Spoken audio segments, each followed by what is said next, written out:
कर रही है सर? क्या नौटंकी थी? एक तो ये सब कुछ तुम्हारी वजह से हो रहा है, तुम्हारी वजह। तो प्लीज तू चल यहाँ से। हमें जबरदस्ती बहू मानना पड़ रहा है इसके फैसले की वजह से, दिल से इच्छा नहीं है। सीरियल सुमन इंदौरी में आया नया ट्विस्ट जब सुमन और तीरथ के कमरे में कृतिका की एंट्री होती है। ये कचरा हमारे कमरे में क्या कर रही है? निकालो इसे।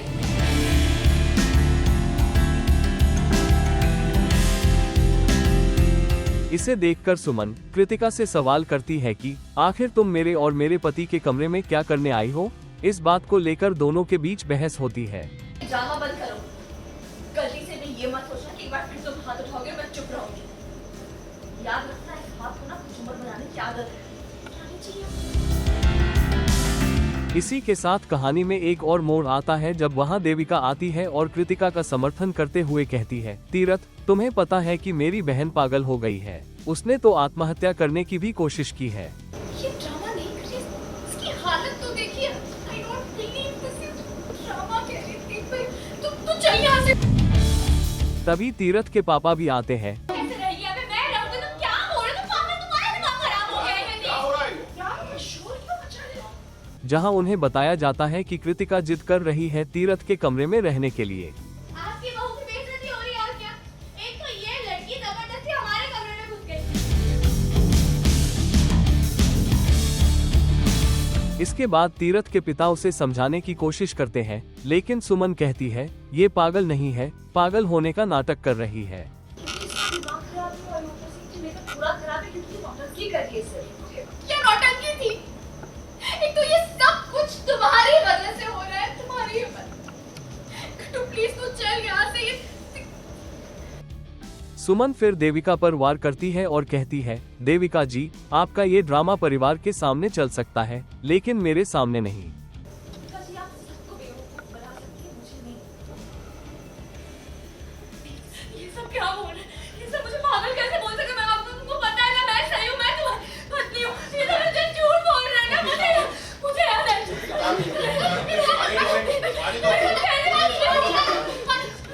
तीरथ के पिता सुमन पर नाराज होते हैं और कहते हैं, पता नहीं कहां से इस घर में आ गई हो, जिसे बड़ों की तमीज नहीं।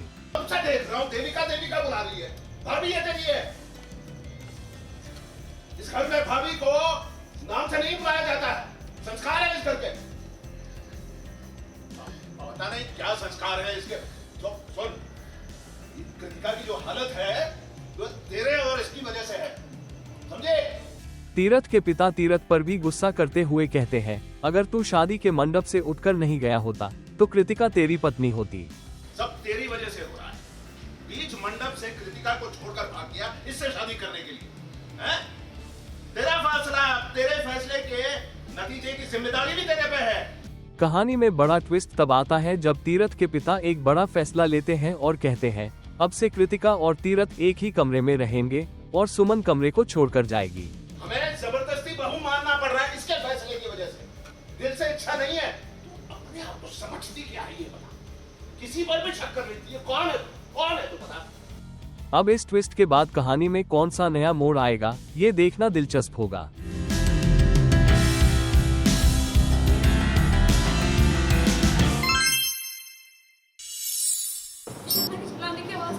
अक्षर, बहुत बड़ी छिपकली दिख गई थी। एक दिन मैंने कॉकरोच देख लिया था और पापा आए, उन्होंने कॉकरोच को बाहर फेंक दिया। पापा स्ट्रॉन्गेस्ट, मैंने स्ट्रॉन्गेस्ट। सीरियल मंगल लक्ष्मी में आया बड़ा ट्विस्ट जब मंगल पूरी तरह टूट गई क्योंकि उसे आदित्य और सौम्या की सच्चाई का पता चला। मंगल इस सच्चाई से बेहद परेशान है और उसे समझ नहीं आ रहा कि वह क्या करे। इसी दौरान लक्ष्मी आती है और उसे गले से लगा लेती है। यहाँ दर्शकों को दो बहनों का एक भावुक पल देखने को मिलता है, जहाँ मंगल रोते हुए कहती है, अब मैं अपने बच्चों को कैसे बताऊंगी कि उनके पिता ने धोखा दिया है। कहानी में एक और मोड़ तब आता है जब लंबे समय बाद मंगल की बेटी हॉस्टल से घर लौटती है। उसे आदित्य ने हॉस्टल भेज दिया था और जब वह घर आती है और उसे सारी सच्चाई का पता चलता है तो वह फूट फूट कर रोने लगती है। मंगल का बेटा अपनी बहन से पूछता है, दीदी आप क्यों रो रही हो? तब मंगल की बेटी झूठ बोलते हुए कहती है कि उसने बाहर छिपकली देखी, इसलिए वह डरकर रोने लगी। बहुत बड़ी छिपकली दिख रही थी। इस पर मंगल का बेटा मासूमियत से कहता है, आप डैडी को बोल देती, वो बहुत स्ट्रॉन्ग है, वो छिपकली को भगा देते। एक दिन मैंने कॉकरोच देख लिया था और पापा आए, उन्होंने कॉकरोच को बाहर फेंक दिया। बहुत स्ट्रॉन्गेस्ट, वेरी स्ट्रॉन्गेस्ट। ये सुनकर घर वालों को एहसास होता है कि मंगल की बेटी को सच्चाई पता चल गई है और उसने बहुत ही समझदारी से अपने भाई से सच छुपाया है।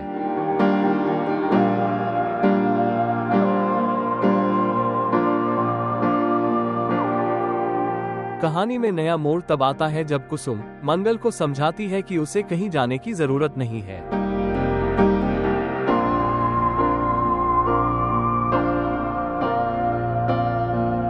वहीं मंगल लक्ष्मी से कहती है, तुम कार्तिक के पास जाओ, मुझे जब भी जरूरत होगी मैं तुम्हें बुला लूंगी। मुझे पता है कि मेरी फैमिली मेरे साथ है।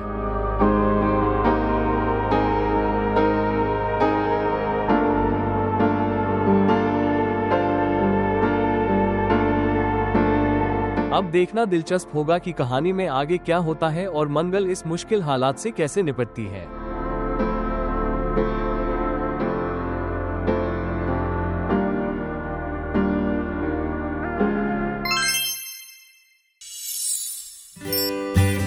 हॉलीवुड फिल्म का ना कुछ ऐसे एक क्रिस्टियन ग्रे या और भी ऐसे कोई कैरेक्टर्स होंगे ना जो एकदम, तो Vivian I like, he is a very sensible गाय।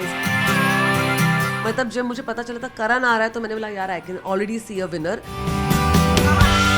सो हक से है, उसको बनना भी चाहिए लाडला, वो लगता भी है लाडला जैसा।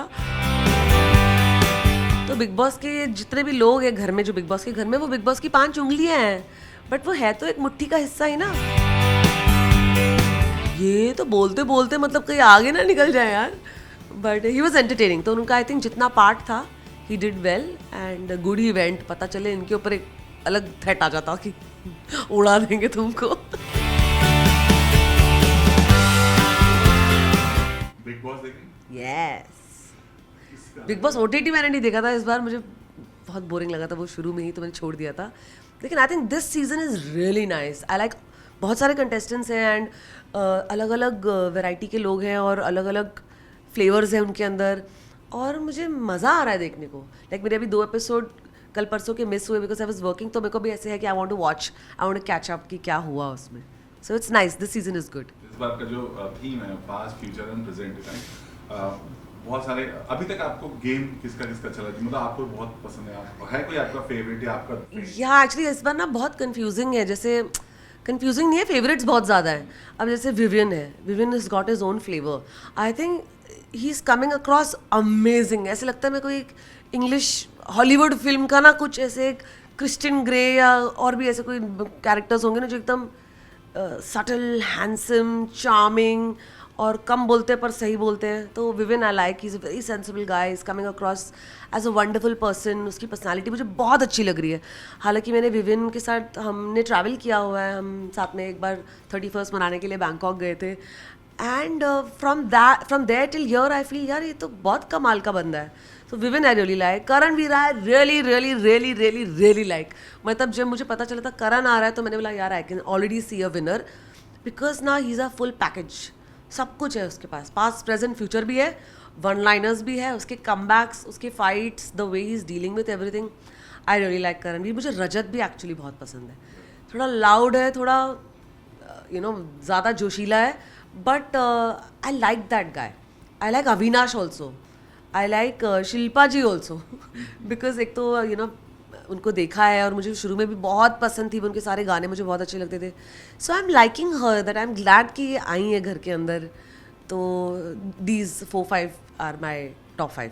चाहत पांडे जी ने विवियन के साथ जो उनका नोक जोक हुआ है बहुत सारी, मुझे चाहत अच्छी नहीं लगी। मतलब बात ना रियल या फेक की है ही नहीं, मुझे वो कनेक्ट ही नहीं हुई मुझसे। सो आई डिडंट लाइक हर। मतलब आई एम लाइक ऐसे होता है कि मुझे यार इसको बंद करो यार बोलना, क्यों बात कर रही है, इसको बोलो चुप रहे. सो आई डिडंट लाइक हर. इसके अलावा आपने विवियन की बात की, शो में ऐसा कहा गया, बिग बॉस ने खुद ये बोला फ्यूचर बताते हुए कि विवियन और एलिश ये टॉप 2 कंटेस्टेंट हैं और बहुत लाडला बताया है अपना, Of course, यार. बेटा बताया है कल का. भाई उसने अपनी आधी पूरी मैक्सिमम करियर अगर कलर्स को दे दिए और कलर्स उसको अपना बेटा और अपना लाडला नहीं बनाएगा तो फिर what is the point in giving your career to one channel. So हक से है, उसको बनना भी चाहिए लाडला, वो लगता भी है लाडला जैसा. और मुझे बहुत मज़ा आ रहा है विवियन को देख के. मुझे ऐसा लगता है कि टॉप 2 में I have a feeling that Karanveer and Vivian can actually be shoulder to shoulder, I feel. But जिस तरह से बोला जा रहा है, घर के अंदर भी बोला जा रहा है, बताया भी जा रहा है, और भी जो कंटेस्टेंट उनके लिए सही है आपके हिसाब से, क्योंकि आप किसी को बोलोगे कि आप टॉप 2 में हो तो एक थोड़ा सा. अरे भाई ठीक है यार, 5 उंगलियां एक बराबर नहीं होती, लेकिन प्यार तो सबसे होता है ना. तो बिग बॉस के जितने भी लोग हैं घर में, जो बिग बॉस के घर में, वो बिग बॉस की 5 उंगलियां हैं, बट वो है तो एक मुट्ठी का हिस्सा ही ना. कोई स्पेशल होता है, कोई फेवरेट होता है, कोई नहीं होता. Big deal. In fact others should take this also as a motivation. जैसे ईशा ने बोला कि बिग बॉस मुझे अपनी लाडली बना लो, तो उसको आपको इस तरीके से अपने स्ट्राइड में लेना है that you have to do something कि आपको भी लोग इस तरह पसंद करें, आपको भी बिग बॉस अपना फेवरेट मान ले. तो पूरी you know that ball is in your court, तो यू हैव टू सी ना how to spin that instead of getting कि अरे ये तो पार्शियलिटी है. It's a game, everything is fair in love and war. और गुणरत्न जी जो अभी अरे यार गुणरत्न जी तो कमाल निकले यार. मुझे तो लगता है उनको निकाल दिया जानबूझ के, क्योंकि ना बहुत बोल रहे थे वो. तो मुझे लगता है उनको आ गई होगी इधर उधर से सुपारी कि इनको निकालो, बहुत बोल रहे हैं. बॉस को ही धमकी दी है. बिग बॉस में मैं मुंबई चला रहा हूँ, बोले कि बाहर आओ हम तुम्हें चलाते हैं अभी. But he dressed very well, he entertained a lot. उनके काफ़ी प्रोमोज हर अपकमिंग में वो दिखते थे, तो मैंने बोला यार ये तो बोलते बोलते मतलब कहीं आगे ना निकल जाए यार. But he was entertaining. तो उनका आई थिंक जितना पार्ट था he did well and good event. पता चले इनके ऊपर एक अलग थ्रेट आ जाता कि उड़ा देंगे तुमको. आपको मौका मिलेगा तो जाना चाहोगे बिग बॉस के अंदर? देखो पहले मैं ना हमेशा बोलती थी कि नहीं मुझे बिग बॉस नहीं करना, लेकिन अब मुझे ना ये बात रियलाइज़ हुई है कि after spending 19 years of my career in this industry, अगर मुझे अभी भी वो फेम और वो ड्यू नहीं मिला है तो maybe, just maybe, I also should and I want to do Bigg Boss, because I think maybe that is a platform in today's times जो आपको ओवरनाइट हर घर का एक सितारा बना देता है. एवरीबडी नोज़ यू एंड बहुत opportunities खुलती है. पहले एक मिथ था कि यार जो बिग बॉस करता था उसको काम नहीं मिलता था. अब तो people are doing so well for themselves, इतनी अपॉर्चुनिटीज़ खुल रही हैं. So of course I also wish and hope कि someday that they find that spark in me and get me on board. Lastly एक चीज और, जैसे आपने बोला कि 19 साल हो गया, करणवीर को अविनाश ने बोला कि तू इतने साल इंडस्ट्री में रहा, तुझे कोई पहचानता नहीं, तू विनर है. ये बात कितनी सही लगी आपको? बहुत गलत लगी मुझे. लगा ये तो ये ना दिस इज ये ट्रू. जैसे अविनाश बहुत सही बोलता है, ऐसा नहीं है कि वो सही नहीं बोलता. अगेन ही लूजेज स्कूल, वो ओवरबोर्ड चला जाता है, पर बोलता वो सही है. ये ना गलत पॉइंट थी, because I feel that Karan has marked and carved a niche for himself and सब जानते हैं उसको यार. एंड अनएक्सेप्टेबल टू से कि यार तेरे को जानता कौन है बॉस. मतलब करण इस 100 चूहे खा के बिल्ली हज को चली, अब वो हज पे है, सारे चूहे खा चुका है वो. और तुम बोल रहे हो कि कौन है बाप, बाप कौन है? लास्टली आप अभी तक तो जो बहुत जल्दी है, फिर भी आप किसको टॉप लंबी रेस का घोड़ा मानती हैं? आई एम सेइंग ना, मुझे करण और विवियन लगते हैं डेफिनेटली, बिकॉज करण ना is really going to shine. He is not going to break. लगा उसको देखो ना, वो झगड़ा भी अगर कर रहा होगा ना, वो बहुत काम रहता है, अरे पागल नहीं हो जाता है ऐसे. इनफैक्ट कोई चढ़ के भी आ रहा होता है तो he is keeping very calm. So I like that element in him कि यार he is choosing his battle. So very smart, very witty and very शातिर. नॉट शातिर actually, Karan is very smart. I like Karan. Yeah he is very wise and of course Vivian तो लाडला है ही, तो मैं big boss के अगेंस्ट तो जाना ही नहीं चाहूँगी. And plus he is a visual treat also. घर बैठ के अपने हस्बैंड के बाजू में विविन को देख के शैलेश को बोलती हूँ यार ये कितना गुड लुकिंग हो गया यार. सो अच्छा, you need a good face in the house. Thank you so much. Thanks lot. My pleasure. देखो ना, तुम्हारे हाथों में तो मेहंदी ही नहीं रची, तीर्थ भैया का नाम भी नहीं सचा. जैसे ही तुम्हारे हाथ पर तीर्थ भैया का नाम लिखने जा रहे थे, उसने तुम्हें थप्पड़ मार दिया. संकेत देखो थप्पड़.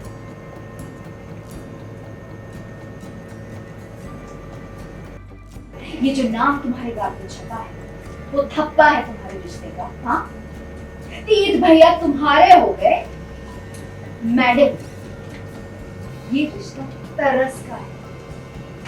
दीदी देखो ना, वो मेरे हाथ से ना दीप का नाम ही मिट गया। ये क्या है, कैसा संकेत है? मैं क्या करूं अभी? ये देविका जी, क्या और सुनना चाहती हूँ? क्या संकेत है और सुनना चाहिए आपको? सीरियल सुमन इंदौरी में आया लेटेस्ट ट्विस्ट तब जब सुमन अपने कमरे में होती है, तभी वहां देविका आती है और ताना मारते हुए कहती है, वाह, आज करवा चौथ है और तुम्हारे हाथ में मेहंदी भी नहीं है। तुम सोच भी नहीं सकती कि मुझे तुम्हारे लिए कितना बुरा लगता है। करवा चौथ के दिन हाथों पे पति का नाम बहुत बड़ा शब्द होता है, लेकिन ये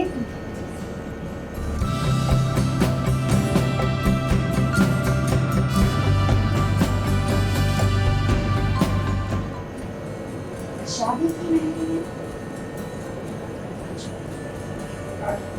सुमन भी देविका को जवाब देती है, आप जैसा सोच रही हैं, वैसा बिल्कुल नहीं है।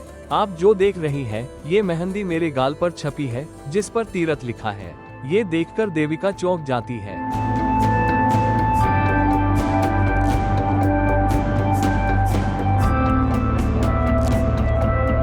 तुम्हारी गाल पे नाम क्या छपा है? तुम्हें क्या लगता है? ये जो नाम तुम्हारे गाल पे छपा है, वो थप्पा है तुम्हारे रिश्ते का, हाँ?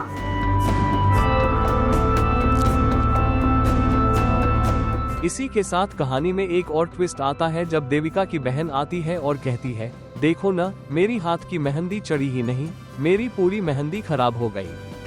दीदी देखो ना, वो मेरे हाथ से ना दीप का नाम ही मिट गया। ये क्या है, कैसा संकेत है? मैं क्या करूं अभी? ये देविका जी, क्या और सुनना चाहती हूँ? क्या संकेत है और सुनना चाहिए आपको? इसके बाद सुमन देविका को सुनाते हुए कहती है, देखा, दूसरों का गलत करने जाओ तो खुद का गलत होता है। सुमन उसे खूब सुनाती है। सुमन काफी इमोशनल हो जाती है, उसे अपने भाई की याद आती है और वह उदास हो जाती है। तभी तीरथ आता है और उसे सांत्वना देते हुए समझाता है।